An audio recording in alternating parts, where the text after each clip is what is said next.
They didn't build 96 houses on my land by accident. They did it on purpose. I inherited 47 acres in Colorado from my grandfather, paid off, untouched, pristine forest. I hadn't visited the property in 3 years. Life got in the way. Divorce, 2 kids in college, 70-hour work weeks. When I finally drove out there, I expected trees and silence. Instead, I found an entire subdivision standing where my forest used to be. Freshly paved roads, street lights, families unloading couches and boxes into houses they'd paid $485,000 for, each one. Then I met CHACHA Mustafa, the head of the Homeowners Association. She was a woman who'd never worked an honest day in her life, but wore a Rolex like a badge of authority. She looked me dead in the eye and called me a deadbeat squatter, said I was trying to scam hard-working families. She told me her lawyer had confirmed the land was abandoned and that adverse possession made it legally theirs. She casually mentioned that $16 million in pre-sales had already been deposited. So what did I do? Nothing. I let them finish construction. I watched them landscape, paint, install pools. Then I walked into federal court with my grandfather's original 1971 deed. What would you do if someone built an entire neighborhood on your property? Drop your state below. Let's see where my land rights family is watching from. My name is Dakota Flint. Yeah, like the stone. I'm 47 years old, a structural engineer, divorced. I drive a 2008 Silverado that burns a quart of oil every month. Nothing special about me except one thing. My grandfather left me 47 acres of Colorado forest worth about $4.2 million. William Flint bought that land in $1971 for $8,200 cash. Depression-era guy. Kept every receipt in leather ledgers that smelled like pipe tobacco and WD-40. When he died in 2019, he left me the property with one handwritten note tucked inside the deed. Don't let the bastards take what's yours. What? I said. I don't even live there. The complaint claimed there were piles of construction debris, abandoned vehicles, and possible hazardous waste on the property. The inspector told me he was required to investigate. If violations were confirmed, fines would start at $500 per day. I drove up that afternoon with my phone recording the entire time. The land was spotless, except for the 96 houses Cassandra had illegally built on it. No debris, no junk vehicles, nothing. Rick Polson met me at the entrance, about 50, sunburned, wearing a county vest and holding a clipboard. He walked the perimeter, checked behind the houses, took photos, and after 20 minutes came back shaking his head. "There's nothing here," he said. "Someone filed a false report." "Who filed it?" I asked. He checked his notes. Anonymous tip, but it came through Mrs. Whitmore's office as a concerned citizen complaint. So she was trying to get me fined for violations that didn't exist on land she was actively occupying? Rick looked at me for a long moment. Off the record, I've inspected 6 Whitmore projects. Every single one had complaints filed against neighboring landowners right before permits were approved. It's a pattern. He handed me his card. "If you need a witness statement, call me." I drove home with that card in my pocket and rage in my chest. Cassandra wasn't just stealing my land. She was trying to bury me in bureaucratic quicksand while she finished construction. What she didn't know, what nobody knew except Lydia, was that every move she made was digging her hole deeper. By Christmas, 84 houses were occupied. Families hung lights, kids built snowmen, and I had a court date scheduled for January 12th. January 4th, 8 days before court, I got a text from my daughter Emma at 11 p.m. "Dad, did you get arrested? Someone posted on Facebook that you're harassing families. It has 300 shares." My stomach dropped. I opened Facebook for the first time since my divorce and found the post immediately. It was pinned at the top of the Boulder County Community Watch Group, written by Cassandra herself. "Alert! Local man Dakota Flint has been stalking our family-friendly Ridgeline Heights community, taking photos of children, making residents feel unsafe. He claims to own our neighborhood despite clear legal title. Boulder County Sheriff is aware. Please report any sightings. Protect your families. The comments were a dumpster fire. People calling me a predator, suggesting I belonged on a registry. Someone posted a photo of my Silverado, license plate clearly visible. This is his truck. Stay safe, everyone. My hands were shaking so hard I could barely type. I called Lydia. She answered on the first ring. I saw it. Don't respond. Don't comment. Don't defend yourself. She's calling me a pedophile. My daughter's crying. My son thinks I'm going to jail. I know, Lydia said softly. It's defamation. We're adding it to the lawsuit. But if you engage, you look guilty. Let me handle this. She paused. Dakota, this is what desperate people do. She knows we filed. This is a Hail Mary. By midnight, the post had 847 shares. Someone created a hashtag. Hashtag Stop Dakota Flint. I didn't sleep. The next morning, my boss called me into his office. Martin, ex-Navy, ran the firm where I'd worked 14 years, closed the door. Dakota, a potential client called this morning. They Googled us and found the situation with your name. My chest tightened. They're a school district. They asked if you'd be on the project. I told them you're on paid leave pending resolution of a legal matter. He slid an envelope across the desk. 2 weeks paid leave. If this gets resolved, you're back. If it doesn't, he didn't finish.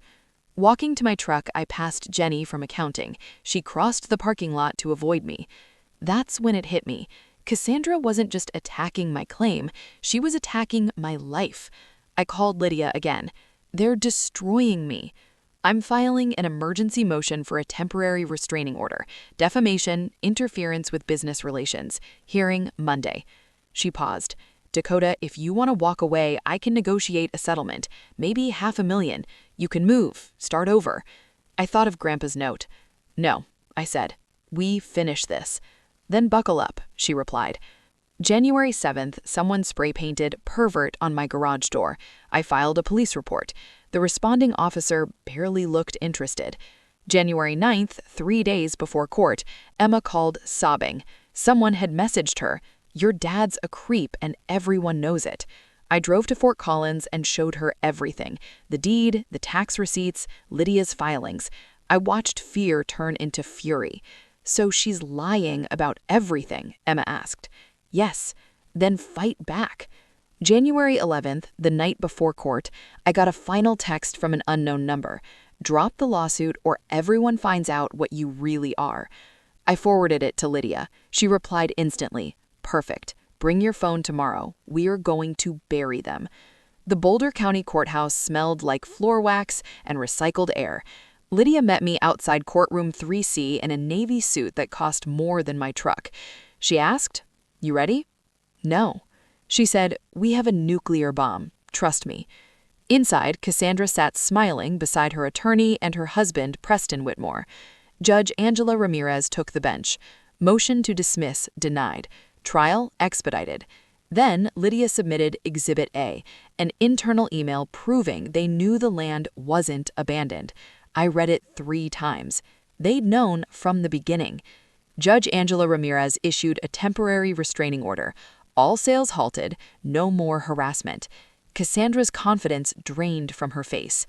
Walking out, Lydia leaned close. That email came from a whistleblower. He's waited 5 years for revenge. For the first time in 4 months, I could breathe. That night, I bought a bottle of whiskey I couldn't afford and watched snow fall while my phone buzzed nonstop with messages. But the message that mattered came from Lydia at 9:47 p.m. My office tomorrow, 10 a.m. Bring coffee. We're building the kill shot. I showed up at 9:30 with 2 large coffees and a box of donuts. Felt appropriate for planning someone's legal destruction. Lydia's conference room had a whiteboard covering an entire wall, already half filled with dates, names, and colored arrows connecting them like a conspiracy map. "You brought donuts?" she said, grabbing a glazed one. "I like you more now." "What's all this?" I asked. "This," she said, tapping the board, "is how we turn your property dispute into a criminal referral." She circled Preston's name. The email was the grenade. Now we bring the artillery. She'd spent the night with her paralegal tracking every project the Whitmores had touched in the past decade. 7 developments, all in Colorado mountain towns. Same pattern every time. Find land with unclear title or elderly owners, file aggressive claims, build fast, sell faster. Let insurance companies clean up the mess. They're not developers, they're land pirates with LLCs. What made my case different was documentation, Grandpa's meticulous records going back to 1971. Every timber sale, fence repair, and property tax payment logged in those tobacco-scented ledgers. My own tax receipts, survey maps, GPS-stamped photos. Most of their victims were old, poor, or didn't keep records. They either settled cheap or lost because they couldn't prove continuous ownership, Lydia said. You can prove everything. She pulled out a yellow legal pad. Phase 1, discovery. We depose Preston, Cassandra, their title company, their lender, and every contractor who pulled permits. Someone always cracks, usually the title company. They don't want to lose their license. I remembered my divorce attorney explaining depositions, sitting under oath while a stenographer types every word. People think they can lie. Lawyers like Lydia ask the same question 17 different ways until you contradict yourself. It's fishing with dynamite. Phase 2, she continued, we amend the complaint and add RICO charges. RICO? Like the mafia? Racketeer Influenced and Corrupt Organizations Act, she said. Pattern of fraud across multiple projects makes it federal. She wrote numbers on the board. Treble damages. That's what they're facing if they lose. My mouth went dry. Can they even pay that? No, which is why they'll settle. But here's the best part. Preston and Cassandra personally guaranteed the construction loans. If Whitmore Development goes bankrupt, lenders come after personal assets, houses, cars, bank accounts, everything. She enjoyed this. You could see it in her eyes. What do I need to do? I asked. 3 things. First, map every visit you made to the property. Dates, times, who you talked to. Deputy Torres, Rick Polson, anyone who witnessed their harassment. I pulled out my phone. I've been logging everything since September. Smart. Second, we need allies. Former employees, neighbors, contractors who didn't get paid. Anyone hurt by the Whitmores. I thought of Rick's comment about inspecting 6 Whitmore projects. I know where to start. Third, Lydia leaned forward, this goes public, but not Facebook. That's Cassandra's playground. We go to local news. She had a contact at Channel 9 Denver, Patricia Hughes, investigative reporter, 2 Emmys. You want me on TV? I asked. I want us on TV. You, me, and every family who bought a house thinking they were living the American dream. Those 96 families aren't the enemy. They're victims, same as you. She handed me a folder. Deposition schedule. Preston first, next Thursday. Cassandra the week after. Be there. I want them to see your face. I flicked through the pages. It read like a weapon. When this is over, how much will I owe you? Less than you think. When we win, the court awards attorney fees. The Whitmores pay all $60,000. She smiled. That's the beauty of fraud cases. The guilty party pays everyone's bills. I left her office with a plan, a purpose, and for the first time since August, the sense that justice wasn't just revenge, it was something you built with receipts. Preston Wigmore's deposition was January 18th, 9 a.m., in a glass-walled conference room overlooking the Rockies. Snow-covered peaks glowed outside, indifferent to the carnage inside. Preston arrived in a charcoal suit with his attorney, Diane Kelso, sharp, predatory, the kind who billed $800 an hour. He didn't look at me once. Lydia started gently. Name, address, occupation. Then she slid the email across the table. Do you recognize this? Yes. Did you write it? Yes. So you knew in February 2022 that Dakota Flint owned the property. Diane tried to block the question. Lydia smiled. Discovery order, he answers. Preston hedged, blamed the title company. Which one? Rocky Mountain Title Group? She noted it. Preston's jaw tightened. By noon, he'd contradicted himself 4 times. When Lydia said, "No further questions," he practically ran. Diane stayed behind. "Your client should settle," she said. 10 million, plus dissolution of Ridgeline Capital, resignation from all boards, and personal financing of transferring all 96 homes to residents at cost, and a written apology. Diane laughed bitterly. "He'll never agree." "Then we'll see him at trial," Lydia said, with Channel 9. 2 days later, the escalation I'd feared arrived. My son, Tyler, called. Someone had come to his restaurant. A private investigator asking if I had ever been violent. Witness tampering. Then the IRS audit notice arrived. Anonymous complaint. Harassment. Lydia was calm. "They're panicking. Rich people throw money at problems when they're scared." January 25th.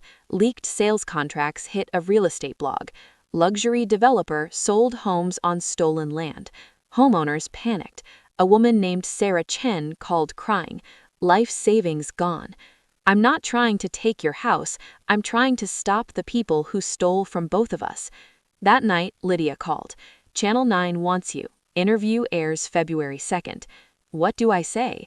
The truth. January 30th. Patricia Hughes arrived with cameras and lights. She shook my hand. "In 12 years covering real estate fraud, this is the most brazen case I've ever seen." The interview lasted 90 minutes. I told her everything. Patricia's questions were sharp but fair. She made me feel like I was talking to a friend, not performing for an audience. When the interview ended, she switched off the camera and leaned back. "Off the record," she said, "I reached out to Cassandra Whitmore for comment. She threatened to sue me for defamation if we aired this." I swallowed.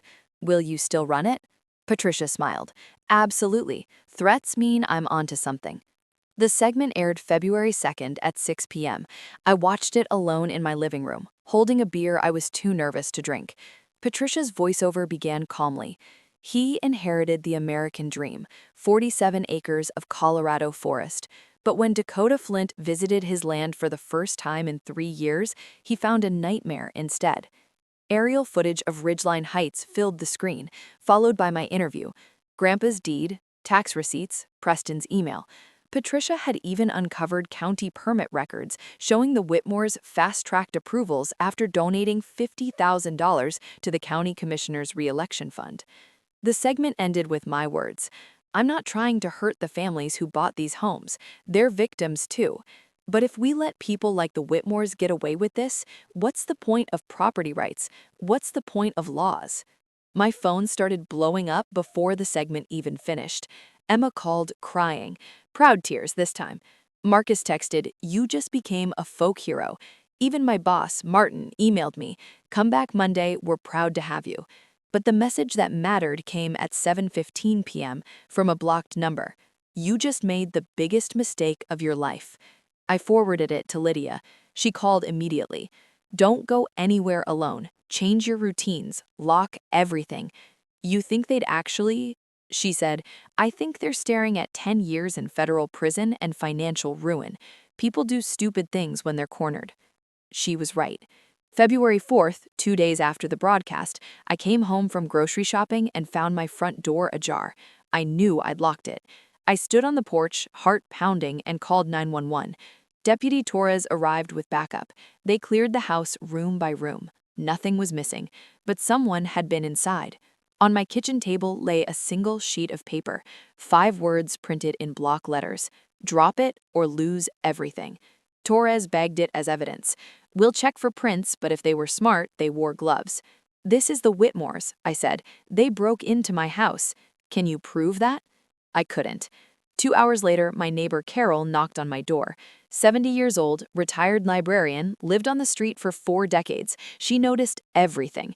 "Dakota," she said, "yesterday around noon, I saw a black Audi SUV parked across the street. Man in a suit got out, walked up your driveway, left 10 minutes later. I thought he was a salesman. Did you see his face?" "No," she said, handing me a sticky note, but I wrote down the license plate. Seemed odd. Colorado plate KLM 4892. Torres ran it. Registered to Apex Investigations, Thomas Brennan's company.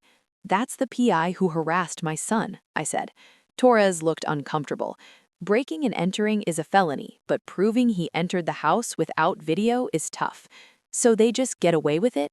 I'll file a report. A detective will follow up. But honestly, Mr. Flint, you should consider staying somewhere else. I spent that night on Emma's couch in Fort Collins, my phone charging beside me, a baseball bat leaning against the wall.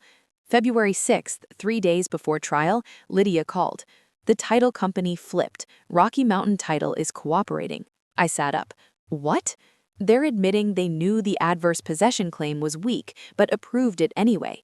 Preston paid them $45,000 under the table. They're giving us everything. Emails, payment records, recorded calls. So we have them. Yes, she said, but Cassandra knows it too. Her attorney called this morning begging for a settlement conference. What did you say? We'll see them in court. There was a heavy pause. 3 more days, Lydia said. Stay safe, stay quiet, and get ready to watch everything burn. I hung up and stared out the window of Emma's apartment as snow drifted down over Fort Collins. Somewhere beyond that quiet white curtain, Cassandra and Preston were planning their final, desperate move. I just hoped I'd recognize it when it came. February 9th, trial day. I put on the same suit I'd worn to the first hearing, still too tight across the shoulders, and drove to Boulder with Emma riding shotgun. She'd insisted on coming, said I shouldn't face this alone. Tyler had wanted to be there too, but after the PI incident nearly cost him his job, missing a shift wasn't an option. The courthouse parking lot was chaos. 2 news vans, Channel 9 and a local Boulder station, were already set up on the steps, cameras pointed everywhere. Patricia Hughes spotted me and waved, but I kept my head down. Lydia had been crystal clear. No comments before trial. Inside, courtroom 3C was packed. Notices had gone out to all 96 families from Ridgeline Heights, and at least 40 had shown up. I recognized Sarah Chen 3 rows back, the woman who'd called me in tears about her forever home. She looked at me with something I couldn't quite place. Hope, maybe? Or fear that everything she'd worked for was about to disappear. Cassandra and Preston sat at the defense table with their attorneys, Brian Kemper, Diane Kelso, and 2 more lawyers I didn't recognize, reinforcements. Cassandra wore a cream-colored suit that probably cost $5,000. Her face was calm, controlled, but her hands shook when she reached for her water glass. Judge Ramirez entered. We all stood. Before we begin, the judge said, peering over her reading glasses at the crowded gallery, I want to be clear. This is a court of law, not a circus. Anyone who disrupts these proceedings will be removed. Understood? A low murmur of agreement filled the room. Miss Chen, the judge said, your opening statement. Lydia stood, and the courtroom went silent. She didn't need a microphone. Her voice carried, steady and commanding. Your Honor, this case is about theft. Not the kind that happens in dark alleys with masks and guns, but the kind that happens in boardrooms with LLCs, forged documents, and calculated lies. She turned slightly toward me. Dakota Flint inherited 47 acres from his grandfather, a man who paid cash for that land in 1971 and maintained it meticulously for 48 years. When Mr. Flint was unable to visit the property for 3 years due to work and family obligations, the defendants saw an opportunity. They didn't just build on his land. They planned it. They researched it. They knew exactly what they were doing. She held up Preston's email blown up on a poster board. This email, written by Preston Whitmore, proves the defendants knew Dakota Flint was the legal owner. They knew their adverse possession claim would fail. They built anyway, because they correctly calculated that most people cannot afford to fight back. She paused, letting the silence do the work. But they made one mistake, Lydia continued. They picked the wrong victim. She turned slightly toward me. Dakota Flint kept every receipt, every tax payment, every survey map, and he refused to quit. Then she faced Cassandra and Preston directly. The defendants committed fraud. They broke into Mr. Flint's home. They hired private investigators to harass his children. They filed false IRS complaints. They turned his life into a nightmare, all because he dared to assert his legal rights. Lydia returned to our table. Your Honor, we are not asking for mercy. We are asking for justice. And we have the receipts. She sat down. I exhaled for what felt like the first time in 3 minutes. Diane Kelso rose for the defense. To her credit, she tried. She argued that the title company had made an honest mistake, that Preston's email was taken out of context, that adverse possession law was complex and often misunderstood. Judge Ramirez wasn't buying it. I could see it in the narrowing of her eyes, the tight line of her mouth. This wasn't confusion. This was recognition.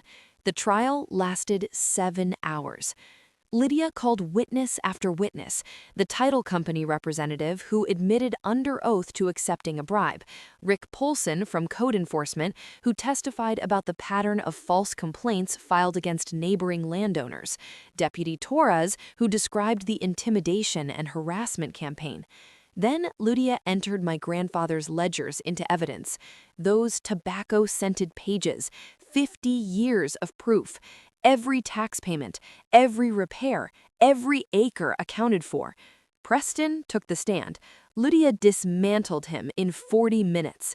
Every question was a trap. Every answer dug the hole deeper. By the end, he was stammering, contradicting his own deposition testimony, glancing desperately at Diane Kelso for rescue that never came. Cassandra refused to testify. Fifth Amendment. Her attorneys probably begged her not to. She would have been eviscerated.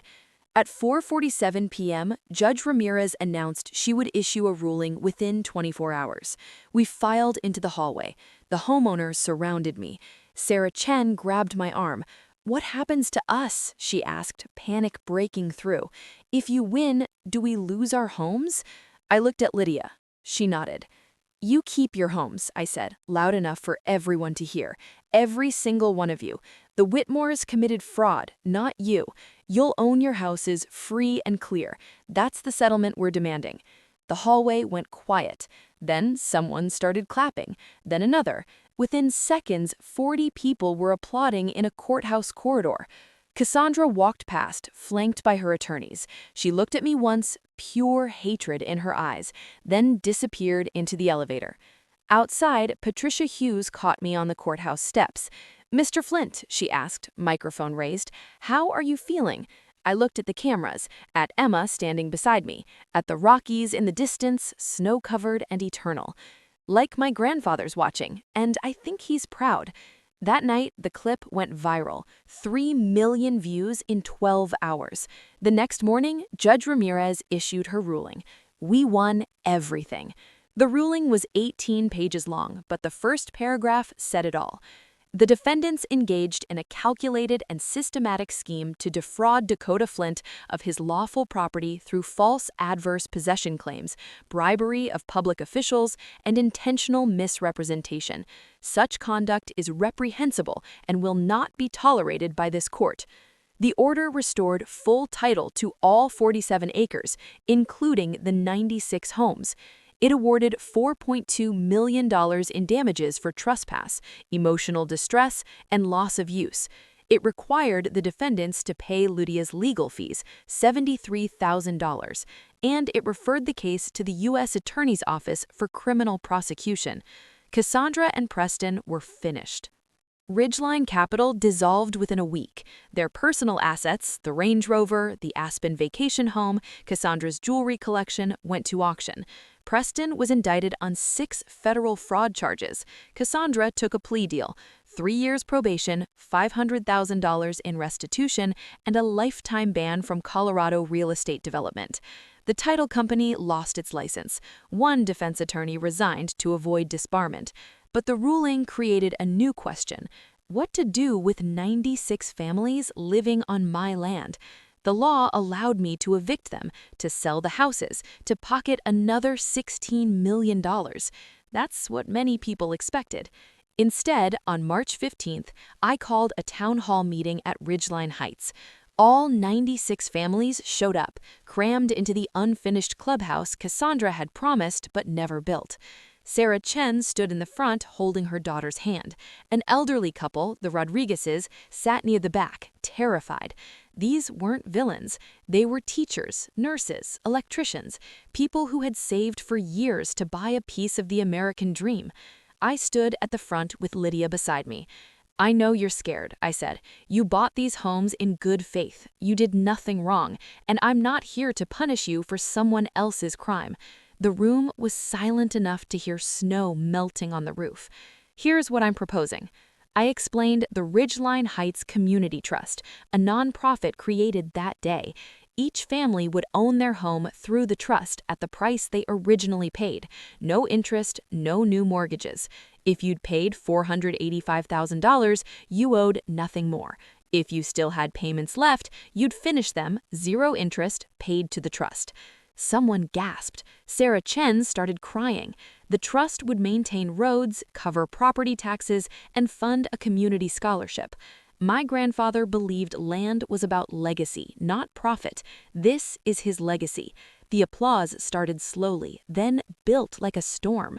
People hugged, cried, shouted thank yous. Mr. Rodriguez shook my hand so hard I thought my shoulder would dislocate. "You're a good man," he said. "Your grandfather raised you right." The William Flint Memorial Scholarship launched that September, $10,000 annually for a Colorado student studying engineering, forestry, or environmental science. Emma helped me set it up, said Grandpa would have loved that his old tobacco ledgers were now paying for someone's education. I kept 5 acres for myself, the north end. Old-growth pines Grandpa refused to log. I built a small cabin, 2 bedrooms, nothing fancy. Sold my house in town, moved in last October. Now I wake up to pine and coffee, watch deer graze out my window. Tyler visits on weekends. Emma brings her boyfriend, a law student, of course. Even Jennifer, my ex-wife, stopped by once with her new husband, said she was proud of me. That felt strange, but good. Patricia Hughes did a follow-up story in December, From Property Theft to Community Triumph, how one man turned injustice into justice. It won her 3rd Emmy. Last week, Sarah Chen's daughter gave me a drawing, a crayon house, a stick figure labeled Mr. Dakota holding a giant deed. It's on my fridge now, held up by a magnet shaped like Colorado. I think about Grandpa's notes sometimes. Don't let the bastards take what's yours. He was right, but what's mine isn't just land or money. It's knowing 96 families sleep safely because I didn't quit. It's a scholarship for some stubborn kid trying to build something.